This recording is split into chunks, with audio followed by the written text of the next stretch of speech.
Okay, recording in progress, ready to go. Namo Om Vishnu Padaya Krishna Sai Bhutale Shrimati Bhakti Vedanta Swanti Namane.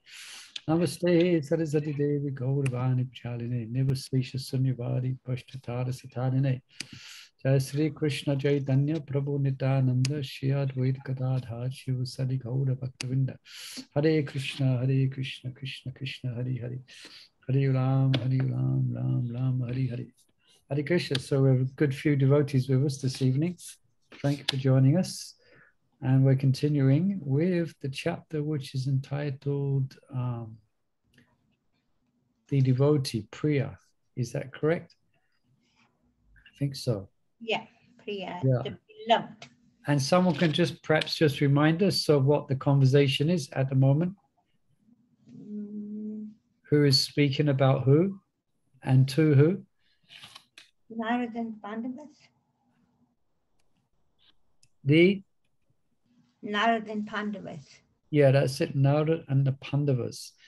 And where has Narada just come from? From Hanuman, we said King Purusha.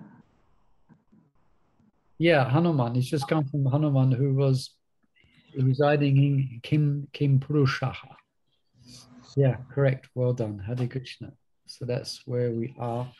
So let's pick it up then. This, as I mentioned last week, this glorification of the Pandavas, it takes up much of this chapter. So the glories of the Pandavas. So let's have Mother Chandra, you have your hand up. Anyone else like to read as usual? Please, you can wave your hand, put your hand up. Yes, whoever wants to first can read. I mean, I don't mind reading, but... Go ahead, you can start. Okay. Shall I start? Okay. Yeah. Okay, text 15. 15. Please just hear what I have to say. Before, Krishna gave the gift of liberation only to a qualified few. And this has always been the rule. Commentary. In text 15 through 24, Narada traces the course of the Pandavas' superior devotional position, the specific influence of their worshipable Lord Shri Krishna, the personality of Godhead, in his multitude of incarnations, rarely gave liberation. Most demons killed by Krishna's avatars had to take birth again to be further purified. Text 16, 17. So that's interesting. So it's only Krishna, when he kills the demons, they get immediate liberation. It seems like here. Krishna's avatars, it seems they have to take birth again to be further purified. So that's the significance of Krishna's killing as compared to his avatars. Okay, so the ones killed in Vrindavan, they are liberated, right? Like, yeah. Okay. You've read that, so let's accept that as you said. So Vrindavan is a difference. Okay. Yeah. So that means, but actually, if we hear about Lord Nrsingadev, Hiranyakashipu was liberated by the prayers of Prahlad. Other avatars who killed people, it's not so. Parashuram killed many, millions. So it seems like they didn't get liberation. Am I correct in understanding that from this sentence, do you think? Seems like it, doesn't it? Yeah. Krishna's avatars had to take birth again to be further purified. Yeah. So there you go. Interesting bit of information. Yeah. Okay, let's continue. Kalanimi, Hiranyayaksha, Hiranyakashipu, Ravan, Kumbhakaran, and others were killed by the Supreme Lord, but none of them received liberation. And pure devotional service was given to no one but Prahlad, who received it from the incarnation, Nrsinga. All right, so there it is. That's definitely confirmed then. Here it is, the verse saying that. So interesting to hear the purport. Kalanimi was killed by the Lord of Vaikuntha during a battle between the demigods and demons. Hiranyaksha was killed by Lord Varaha. Hiranyakashipu by Lord Nrsimha, and the two brothers Ravan and Kumbhakarna by Lord Ramachandra. Other Daityas and Rakshasas, including relatives of the demons mentioned in these verses, also met death at the hands of the Supreme Lord. Nonetheless, we know that upon being killed by the Lord, none of them attained liberation, since history records that they all took birth again. Only in the pastime of Shri Krishna did many demons obtain liberation. Lord Vishnu's avatars rarely give liberation, but they even more rarely bestow pure devotional service. This is confirmed by Srila Rupa Goswami in his Laghu Bhagavatamrita.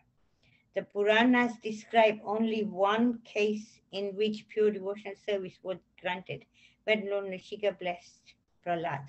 And that devotion, at least according to Prahlad's own testimony, was mixed with the tendency to cultivate knowledge. Okay. That little sentence, the last one, was mixed with tendency to cultivate knowledge. What does that mean? Yeah, well, it seems like it's, at least according to Prahlad, and as we remember, Prahlad was very, very evasive and very, very defensive of any glorification. And he's put in his, according to his own testimony, his devotion was mixed with a tendency to cultivate knowledge. So what to make of that, whether it's true or not, or whether it's Prahlad's natural humility speaking about this. But then he was preaching to his classmates. Isn't that knowledge of Krishna? Well, when it says cultivate, well, that's called Divyagan. That's the knowledge which we're cultivating now in reading Brihat Bhagavatamrita and attending Srimad Bhagavatam class. That's not what is meant generally by Gyan in the sense of being opposed to pure devotional service. And Gyan, that verse, Anyabhalas Sunyam, Gyana Kamadi Anavritam. So that Gyana, generally that's referring to knowledge. Knowledge not about Krishna directly, but knowledge for its own sake. So I can't go any further on that. I don't know. Anyone else could help. Yeah, Prahlad's own testimony was mixed with tendency to cultivate knowledge. That's why I just have to take it as it is. There it is. We may not be able to fully grasp it. Okay. Better read on. Text 18 and 19.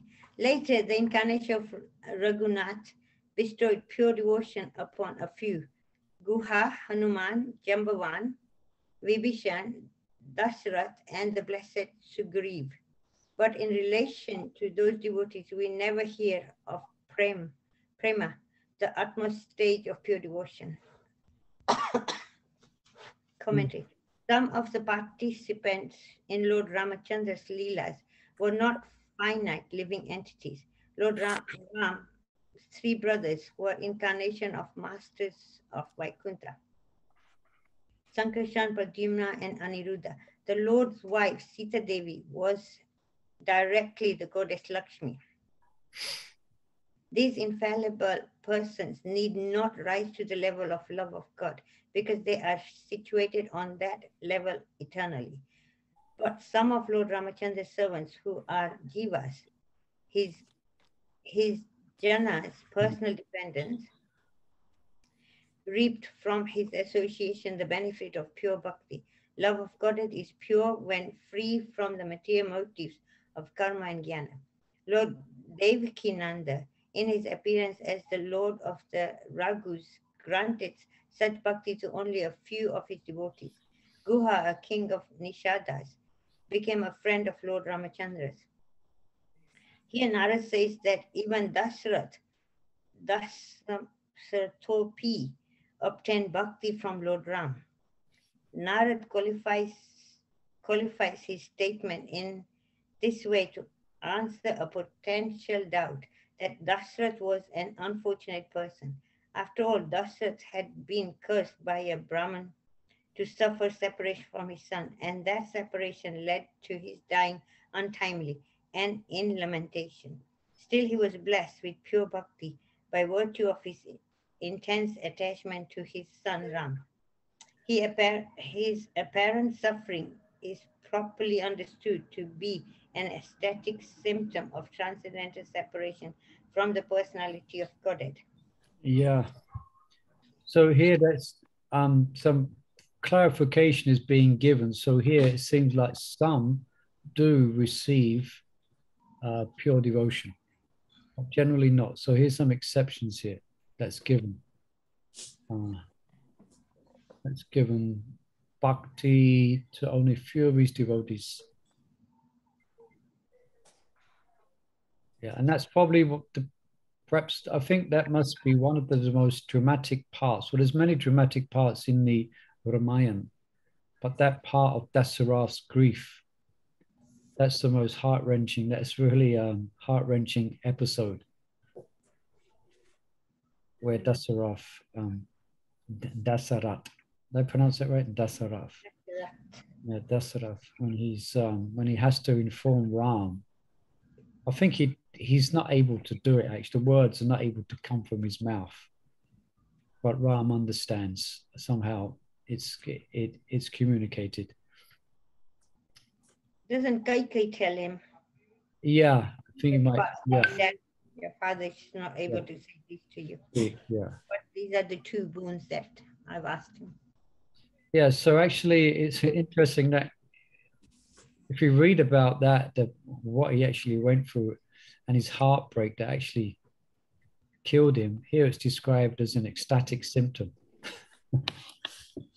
Ecstatic symptom. Sometimes it's actually sometimes separation. You may hear that or read that in regards to the gopis, that they actually leave their bodies. But in that context, it's not that they actually die, because would create a very inauspicious rasa in regards to Vrindavan. No one dies in Vrindavan. Yeah. So what it means is that they give up the last traces of any of their material attachments, gets burnt up in the fire of separation. Otherwise, dying is given as one of the symptoms of separation. So here we're seeing it actually. This is Dasarath, who died in great separation from Lord Ram. And also, if I remember, Hadai Pandit as well, the father of Nityananda, also died of separation when he was taken by the sadhu to travel. He also died. Yeah, so anybody else? Don't think died of separation. Radharani is that is very interesting and is almost tragically poetic, actually, because Radharani can't die, although her life heirs are basically balancing on it's really delicate. She could die any second, but her life heirs stayed within her body. I remember Gogovinda Maharaj would often mention this in his dramatic way. There was a bolt that stopped her life heirs escaping. Anyone know what that bolt was? No. No. You've got your name on your screen is Suvarna Radha. Yes, I am keeping that because I have to host the meeting tomorrow. She's away. Okay. Shamila set it up for me, and I don't want to mess it up. Okay. Any learned poets there or no? What was the bolt that stopped Radharani, or stopped her life heir, or stopped her from dying? It's a poetic metaphor. Isn't it when he said that he will be back? Yes, well done. Yeah. Krishna said he will return. So that's what kept her life heirs. Yeah, that's what stopped her from dying. She was on the verge of death. That's why she stopped her from dying. So great. Yeah, it's another great kind of amazing or kind of quite heart-rending rendering description of separation. And yeah, Dasarath. Yeah. All right. Shall we read more? Okay. The text 20. But now so many persons have been granted liberation, made devotees, and filled with pure prema, all by your material cousin. Commentary. Even persons who came into casual contact with Krishna gained liberation and pure devotion. What to speak of Pandavas who lived with Krishna constantly as his intimate friends? The Pandavas should not imagine themselves bereft of these benefits. Okay. So this is being mentioned because the Pandavas are being glorified because this Krishna, who other than his incarnations and avatars, Krishna himself is actually living with them. So they're all being blessed with more than liberation, but pure devotion. So it's not an avatar of Krishna living with them. It's he from whom all avatars come from, the original personality of Godhead. So it's quite significant. So is it Narad speaking here, isn't it? Yeah, Narad's glorifying the Pandavas. Yeah. Okay. Text 21. And by the power of his glory, demons fit for hell have become immortal after being slain by him or by such companions as Arjuna. Commentary. From infancy, Krishna killed many demons, beginning with the witch Putana. Arjuna and other devotees also killed demons, and the kings who were partial incarnation of demons, like Karna and Duryodhana. These demons and inimical kings were candidates for punishment in hell because they were active opponents of the Vaishnavas. But despite being destined for hell by the transcendental influence of Shri Krishna, they obtained liberation. In other words, of Srimad Bhagavatam 2.7, 34, 35, many demonic enemies fought vigorously either against the Lord Hari directly or against him under his names such as Baladev, Arjun, and Bhima. Among such demons were Baka, Keshi, Pralamba, Denuka, Arishta, Chanura, Mustika, and the elephant Kuvalayapida. Others were Kamsa, Kalyavana, Pundraka, Narakusura, and the great marshals like Salva. Still others were Rukmi, Balvala, Sambar, Dantavakra, Vidura, the seven bulls, and the Vida, the monkey. And they were also great warriors like Kuru, Matsya, Shigaya, Cambodia, and Kekaya. All such demons attend either the impersonal Brahmajyoti or the Lord's personal abode in Vaikuntha planet. Lord Balram killed Denuka, Zavida, Balvala, and others. Paduma killed Samba. Muchukunda killed Kalyavana, and Bhima, Arjun, and other devotees killed enemies like the kings of Cambodia. But actually, Krishna himself killed these demons. Krishna simply acts through the agency of his devotees to let them share the glories of his acts. Text 22, 23. Yeah. Yeah, read those and then we can have Anupama can read next. Just finish that, this 22 and 23. Thoughtful sages like Vishwamitra, Gautam, and Vasistha were intent on austerities, mantra meditation, and spiritual knowledge. They had various goals in life, but while they were on pilgrimages at Kurukshetra, Sri Krishna mercifully inspired them to pray to him for pure devotion. Thus they obtained it and became fully dedicated to his devotional service. Commentary. Vishwamitra is an especially austere sage. Gautam is an expert chanter of mantras, and Vashistha a deep knower of spiritual philosophy. Prior to meeting Lord Krishna, they were not pure devotees, but were seeking success on the paths of mundane religiosity, prosperity, enjoyment, and liberation. Purified and inspired by seeing Krishna at the holy site of Kurukshetra, these three and other sages submitted a transcendental request, which we find recorded in Srimad Bhagavatam 10:84-26. Today we have directly seen your feet, the source of the holy Ganges, which washes away volumes of sins. Perfected yogis can at least meditate upon your feet within their hearts, but only those who render you wholehearted devotional service and in this way vanquish the soul's covering, the material mind, attend you as their final destination. Therefore, kindly show mercy to us, your devotees. Srila Swami explains in his commentary on Srimad Bhagavatam that the sages considered their audience with Krishna the ultimate reward of their accumulated religious achievements. Aware of their exceptional good fortune, they dared to ask Krishna for the favor of pure devotional service. In case Krishna might try to dissuade them, saying, "Why do you need devotional service? Just continue performing austerity as you always have."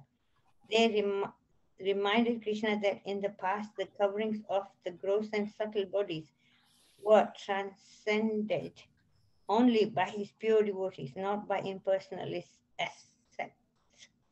Okay. Any questions on these few verses? I think we'll be discussing as we're going on. There's no questions or comments, then we can have Mother. You can read from text 24.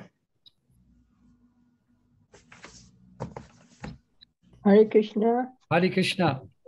Okay. Text 24.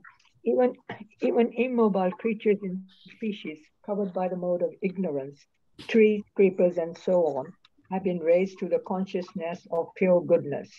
Now those trees and creepers are raining down a nectar sap of Krishna Prema. Commentary. Plant life is understood to be in the mode of ignorance because living entities coming to the plant species lose the power of their active senses. The trees and creepers of Vrindavan, however, are pure devotees, transcendental to the three modes of material nature, no more covered by ignorance than any of the inhabitants of that sacred place. Still, Narad follows the general idea of plant life by describing them as covered by ignorance. Or alternatively, he may be describing the plant life outside Vrindavan in areas such as Hastinapura. Queen Kunti referred to the condition of the trees and plants in Hastinapura in a praise to Krishna. All these cities and villages are flourishing in all respects because the herbs and grains are in abundance, the trees are full of fruits, the rivers flowing, the hills full of minerals, and the oceans full of wealth. And this is all due to your glancing over them. Bhagavatam 1:8-40. Although originally covered by Tamagun, the trees and plants of Hastinapur flourished, achieving the highest treasure of love of God, because Krishna simply looked at them. These sub-animal species were uplifted to the pure consciousness called Suddha Sattva, in which Vaishnavas realize Krishna consciousness. Or taking another meaning of the word Suddha Sattvika Bhav, the trees and plants of Hastinapur manifested the Sattvika ecstasies of being stunned, having one's bodily hair stand on end, and so on. They can constantly rain down love for Krishna in tears of love disguised as sweet sap. Text 25. O Krishna's brothers, how can the infinite wonders of his bodily beauty his effulgence and his charm be properly described. Features so attractive have never been seen in anyone else. Commentary. Why are liberation or pure devotion obtained more easily from Krishna than from any other form of Godhead? Because he is supremely attractive. The beauty of his all attractive features has never been seen in anyone else, nor in the Lord of Vaikuntha, nor in any of the incarnations of Vishnu. In Narad's opinion, even to try to describe Krishna's unique beauty would be futile. Yeah, just a little point here is that this is interesting because specifically it's described that they've achieved the grace of Krishna, but because of being attracted to his beauty. So that attracted to his beauty means devotion. So that's what distinguishes, for instance, during the Battle of Kurukshetra, those that were killed by Arjuna, also those that were killed by Krishna. But those who saw Krishna on the battlefield, just seeing him, they became very much, even though they were on the Kaurava side, they became very much attracted to Krishna and we had a sense of appreciation for Krishna. So that is devotion. So where you see some demons are killed without having that specific attraction, so then they will not obtain Vaikuntha. They will obtain the impersonal Brahman. Yeah. But those who, I would say, those who became actually attracted to his characteristics and his features. And it seems like Krishna has more of a magnetic attraction than his other incarnations. That's what's been said here. And that we know as well, isn't it? Yeah. Yes. But he is supremely attractive. So that attractive means that they are attracted to him, and therefore they get liberated in Vaikuntha. And that's described here as only Krishna can actually do that because of his beauty, because of his unique beauty.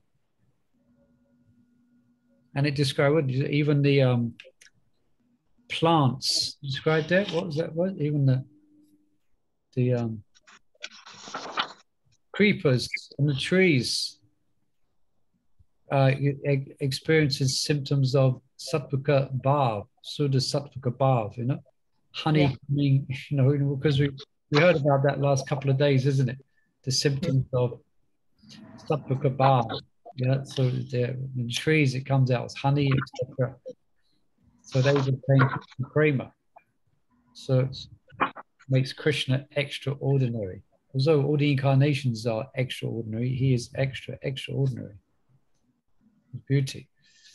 Yeah. It reminds me when Krishna and Balaram are going to the forest, and Krishna says, the trees are all bending down, and how Krishna says to Balaram, look at these creepers, trees, they're all bending to your lotus feet. Yeah, that's nicely described in the Krishna book, isn't it? Yeah. Yeah. So they're all conscious and all have great devotion to Krishna. Yeah. All right, you can continue. Just want to point it out. We're hearing lots of interesting details here, isn't it, about the incarnation? Yeah, that's true. Yeah. Text 26. Yeah. Those unprecedented attractive features of Krishna leave one stuck with amazement. So also do his pastimes, his qualities, his pure love, his glorious virtues, and the places where he sports. Commentary. Everything about Krishna is attractive, not only his physical beauty. Everything he does is playful and full of variety. His virtues, like compassion, are all perfect and unlimited. And he loves his devotees unconditionally as they love him. He exhibits all the traits of noble character, like concern for unfortunate persons and submission to the desire of his devotees. Shri Vrindavan forest and his other pleasure grounds also attract the hearts of all who enter. The Pandavas, whom Narad had addressed as Krishna's brothers, have certainly realized these truths and are therefore most fortunate among human beings. Text 27. I think that had he not descended in his own original form, the world would never have known his true identity as the personality of Godhead. Commentary. There's a logical dilemma in this description. If this Supreme Lord's superlative charm did not exist before Krishna's appearance, that charm would not be eternal. If it did exist, then Krishna would not be superior to the other form of Godhead. This apparent contradiction, however, is easily resolved. Before Krishna appeared in Mathura 5,000 years ago, his eternal, complete attractiveness had not been seen in this world for a very long time. It had been forgotten even by the Vedic sages and demigods. Thus, without the advent of Krishna himself, no one would have any idea of the extent of his perpetual glories. Okay. Text. Interesting there. Did anyone catch that dilemma? Yeah. Yeah, caught it. Yeah, there's so when does Krishna appear? Once every day of Lord, I always get this mixed up. Once every day of Brahma, isn't it? So that's once every billions of creations or billions of years. I always forget the number. So it seems like after time, after billions and billions of years of creations, though Krishna's glories are eternal, in one universe or another, it seems like appreciation and knowledge of the original form of Krishna becomes unknown. So then Krishna comes. Yeah. So then, in comparison to that exhibition of beauty and sweetness, it's never seen before. Never been seen before. No sages described or demigods. Yeah. So we're quite lucky. We're just on the cusp of Krishna's recent appearance, just over 5,000 years ago, and then Lord Chaitanya. So therefore, we have apt descriptions, many descriptions of Krishna's beauty, given by Sukadeva Goswami and by Rupa Goswami and others. So it's and this beauty is unique to Krishna. That's the definition of Krishna as well. It means all attractive. But it's to be understood. Also, all the incarnations are attractive because they're Krishna. Like, for instance, described that when the Krishna appears as a boar, as a hog, that hog is very attractive. Yes. Yeah. So, but not in the same way, not as attractive as Krishna. But still, it's attractive because it's Krishna, and all his incarnations, they have an attractive feature about them, but not like the original, which is Krishna. Sorry, Prabhu, can you explain that a little bit more? Which part? How the boar is attractive in beauty. I mean, we know Krishna is all attractive, and his beauty is unparalleled. So how would the boar be attractive? In what sense? Well, I guess let's just start from the other end. That boars are not very attractive. Yeah. They're kind of repulsive, actually. That's what I was thinking. Especially when you go to Vrindavan, you just want to, especially if they start to move towards you, it's like you can't move away fast enough. Because they lay in the sewer. Anyway, we won't go into details. But because it's Krishna, that's the point. It's not an ordinary boar. It takes on an attractive transcendental feature because it's Krishna. It becomes it does that boar, which is otherwise shunned or otherwise disgusting animal, becomes very attractive.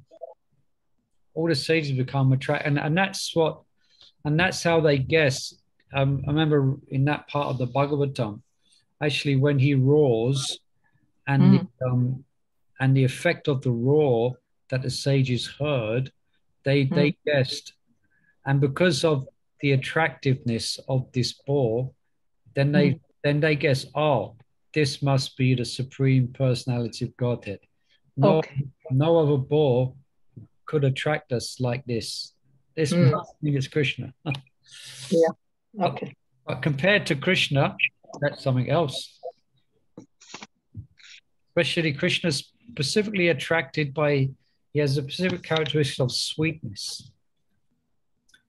Krishna's sweetness is not seen in any of his, seen in one sense, but not like, all right? Yes, thank you, Prabhu. Hare Krishna. Hare Krishna. Anything else in that? Sorry, I was thinking like how, okay, we can't see Krishna's beauty because we can, I mean, hear about it, but then everyone who's attached to their own kind of personal deities, they can see their beautiful Krishna in that, you know, like say for us, Radharani and Ishwar, because like he's so beautiful. Like I listened to that Sydney devotee, I can't remember his name now, and he's all his classes is Radha Gopinath, Radha Gopinath, Radha Gopinath. All the phrases are Radha Gopinath. So I just see how much love he has for his temple deities, Ishtadev. So it's like that. We have our own like Krishna. He's so beautiful. I mean, look at Radharani standing there, smiling, is, you know. Yeah. So our own Krishna who looks so beautiful anyway. Yeah. You know?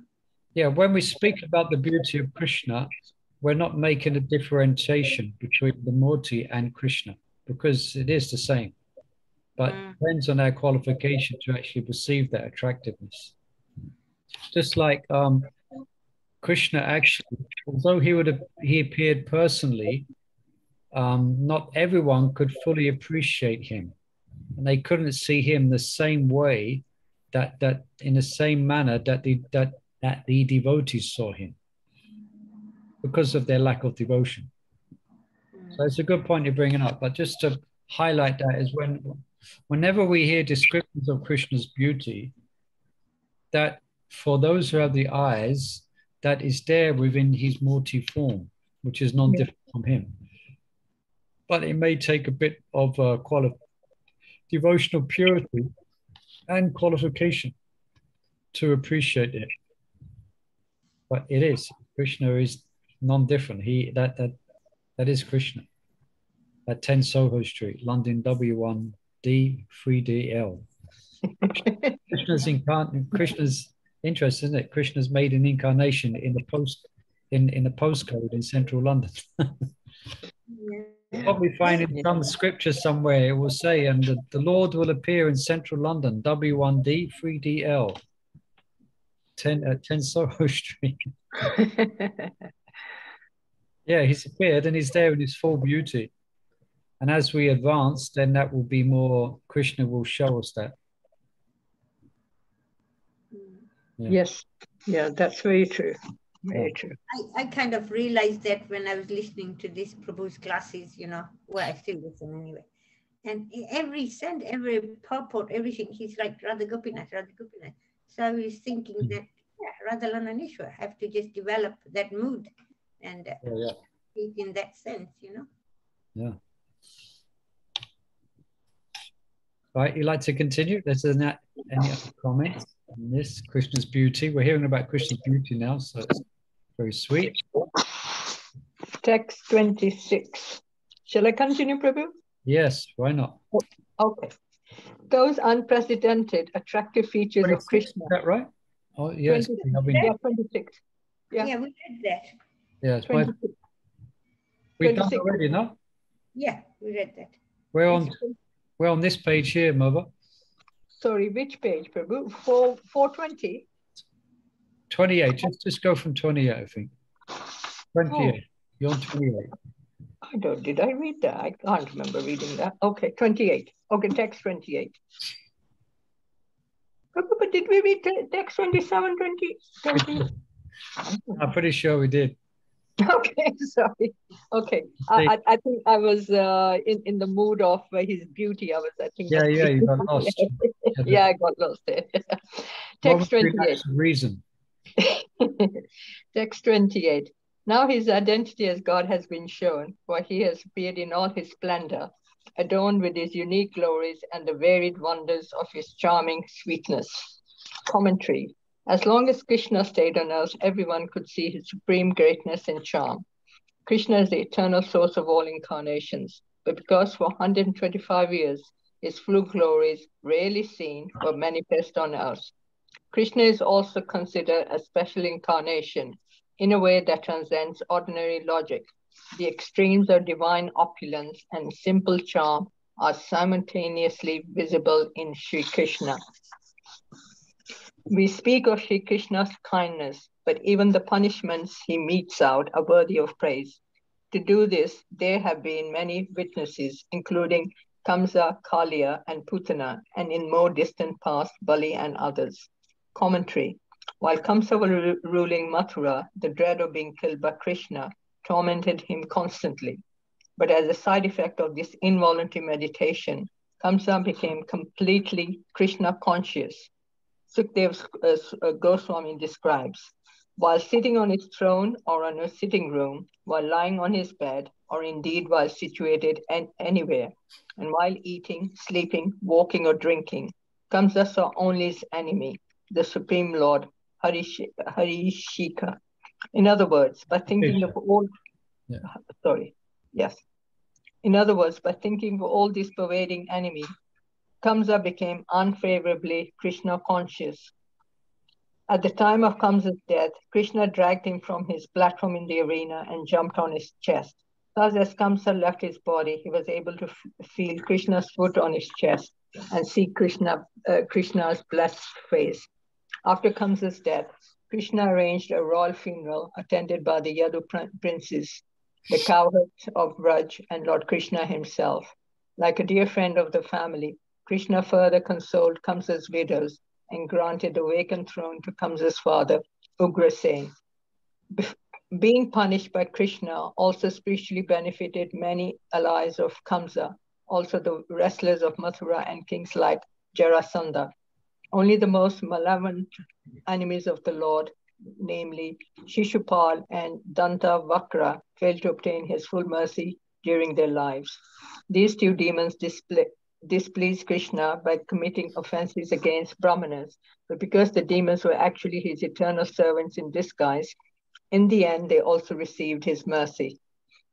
Opponents like the wrestlers Chanura and Mustika were less culpable.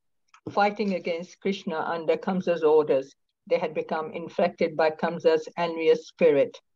Still, the wrestlers were allowed to enjoy the favor of being embraced by Krishna during combat, just like the cowherd boys of Raj in the mock fights with Krishna.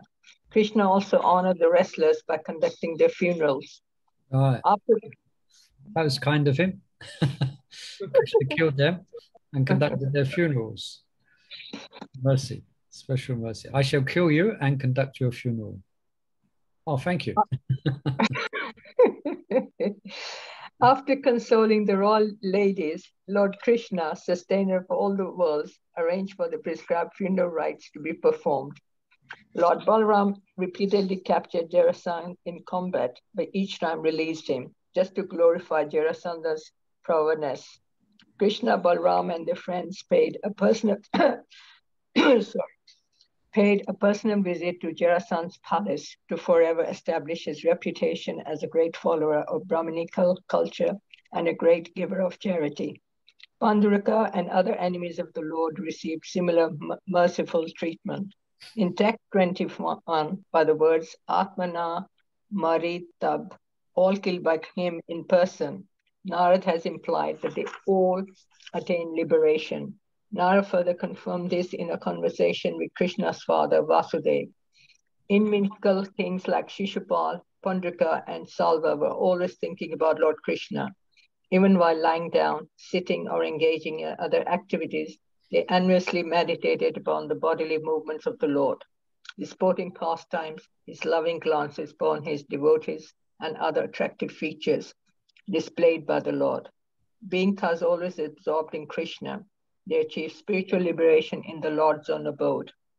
What then can be said of the benedictions offered to those who constantly fix their minds on Lord Krishna in a favorable, loving mood? Demons who invaded Krishna's sacred land of Gokula obtained from Krishna even greater mercy than the kings who opposed him in Mathura and Dwarika. Kali was blessed with the touch of Krishna's limbs more thoroughly than the wrestlers in Kamsa's arena. While Krishna enthusiastically danced from Kali's heads, the Sambat received Vrindavan's dust directly from Krishna's feet, a benefit that Kali's wives praised in ecstasy. O Lord, we do not know how the Sambat Kali has attained this great opportunity of being touched by the dust of your lotus feet. For this end, the goddess of fortune performed austerities for centuries, giving up all other desires and taking austere vows. Thus Kali received special mercy, for Krishna used each one of Kali's heads as a dancing stage. Krishna also accepted worship and praise from Kaliya, issued him personal orders, and granted him the island of Ramantaka, where he could live free from fear of his archenemy Garuda. Indeed, by leaving the mark of these Sudarshana disc on Kaliya's heads, Krishna arranged for Kaliya to gain Garuda's friendship and respect. Krishna allowed Putna to enter Golok respectably, appearing among the cowherd dressed as a first-class lady. At the beginning of Sukdeva's Goswami's description of Putna's encounter with Krishna, we are told, "My dear king, wherever people in any position perform the occupational duties of devotional service by chanting and hearing Shradanam, Kirtanam, Vishnava, there cannot be any danger from bad elements. Therefore, there was no need for anxiety about Gokula while the Supreme Personality of Godhead was personally present. In other words, the witch Putna posed no threat to the inhabitants of Gokul. Krishna allowed her to enter simply to give her his mercy. Krishna placed his lotus feet, the object of Lord Brahma's meditation, on Putna's, on Putna's lap and allowed her to caress him. By this, Yashoda and Rohini were greatly astonished. Putna's Let's just pause here. It's quite a big purple. Let's have a look. Wow, it goes more. Wow, big purple. Yeah, it is really to appreciate these points. So now we're hearing details about the killing of all these different demons, and specifically for your interest, Putana is, although it's not mentioned yet, I think it might be mentioned. That's quite unique. And you know, when Sukadev Goswami leaves home and Srila Vyasadeva then sends his disciples to go and try and to attract him back by glorifying Krishna. Just like deer hunters, or in a classical sense of the term, then to attract deer, then they sometimes play flute and the deer are attracted to the sound. So that was the idea Srila Vyasadeva had. So he had his disciples go out. And the verse which they spoke or sang, they would have sang it in a beautiful meter. Is this verse, oh yeah, is this verse here? You see here? Mm-hmm. It's this verse. This is a very, very well-known verse. It's a beautiful verse. You can read it there. Alas, how shall I take shelter one more merciful than him who granted the position of she-demon to Putana, although she was unfaithful and prepared deadly poison to be sucked from her breast. So just for your interest, this is the verse that Sukadev Goswami heard. And this verse is also the verse that was spoken by Gadadhar Pandit when he said this verse to Pundarik Vijayanidhi. You know that story? Pundarik Vijayanidhi. Yeah. He was living as externally garbed like a materialist. Who was it? It was Gadadhar Pandit and Mukunda, was it? Yeah. Yes. Because they had this habit, because Mukunda and Gadadhar, whenever a great Vaishnava would come, they would seek him out to hear from him and to get his blessings. So they heard that one great Vaishnava, Pundarik Vijayanidhi, had come. So like they would do, they would go and seek this Vaishnava out. But when they come across this Vaishnava, I think we know the story, Gadadhar Pandit thought, no, they must have sent us to the wrong place.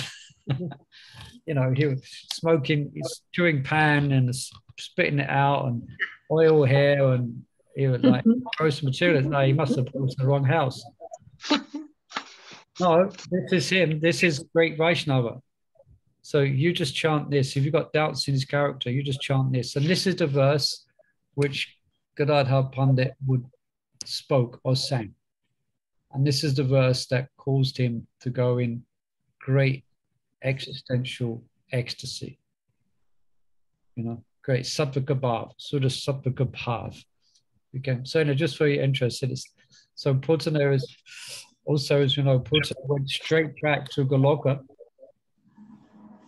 yeah, and took the position as a nurse. All right. So anything else? It gets a bit hard to remember all the details that we just read.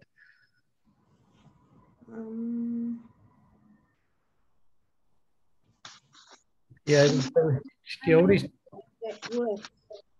yeah, and also I think it was well. Also, in the Bhagavatam, also Narada Muni glorifies the demons as being more fortunate than himself, because they're absorbed in Krishna so much in a great intensity. And that's where he also speaks the verse. He also speaks on the principle of whatever it takes, you should fix your mind on Krishna, whether it's through envy, lust, or whatever it is, fear like Kamsa, envy like Shishupal. The goal is to absorb the mind in Krishna. Yeah. So he actually, in his humility, he glorifies the demons. But as you know, a further study will actually reveal that they wasn't doing favorable devotional service. So we shouldn't imitate in that same way. But still, they got benefit. Yeah. All right, it's 57 minutes. Let's I was thinking, we leave this purport till next week. Read the whole purport together. Yeah, why not? Yeah, let's do that. Let me put a bookmark here then. Did I just went forward a page, didn't I? Yeah. So I was just, looking for that verse, and it's pretty further down. So where did we finish reading? So if we start with 29 from next week, then we can read the whole purport. Again, I will with you. Okay, I understand. Okay, so because it was on page 4 to 5, that halfway down. Yeah, anyway, we'll do 29 again. Let's churn this verse, like we're churning the completion of. Yeah, okay. Let's churn it again and read through it. More about that. Okay, let's do that. Yeah.